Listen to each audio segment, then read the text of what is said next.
பொதுவாக கவனத்தை நம்ம பயன்படுத்தி ஆப்ஜெக்டை பார்த்தோன்னு வைங்களேன், ஆப்ஜெக்ட் தெரியும். கரெக்ட்?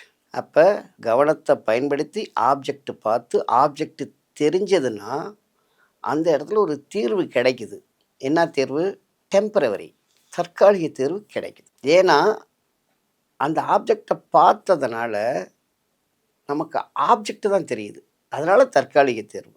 மாறாக இதே கவனத்தை ஆழமாக, கூர்மையாக, கொஞ்சம் சிரத்தையோடு பயன்படுத்தினீங்க அப்படின்னா அந்த ஆப்ஜெக்ட்டு படிப்படியாக டைல்யூட் ஆகி ஆப்ஜெக்ட்டு டிஸ்அப்பியர் ஆகும். அந்த டிஸ்அப்பியர் ஆனதுக்கப்புறம் ஒரு தன்மை தோன்றும். அந்த தன்மை தான் நீங்கள் அப்படிங்கிற உண்மைத்தன்மை. அப்போ கவனத்தை பயன்படுத்தினா தீர்வு உண்டு. உண்மைத்தன்மைங்கிற நிரந்தர தீர்வும், தற்காலிக தன்மைங்கிற ஆப்ஜெக்ட் மட்டும் தெரிஞ்ச தற்காலிக தீர்வு.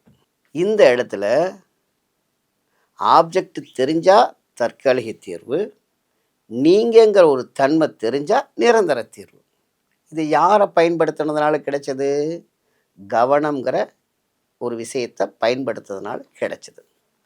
அப்போ கவனம் அப்படிங்கிற விஷயத்துக்கு நம்ம ஏன் கவனம் கவனம்னு ஒரு வார்த்தையை பயன்படுத்தணும்? ரெண்டுலேயும் கிடைக்கிறது தீர்வு தானே. அதனால் கவனம்ங்கிற வார்த்தைக்கு பதிலாக தீர்வகம், கவனம்ங்கிற வார்த்தை சொல்லாடலுக்கு பதிலாக தீர்வகம் அப்படிங்கிற சொல்லாடலே இந்த இடத்துல பொருத்தமானதாக இருக்கும்னு நான் உணர்றேன்.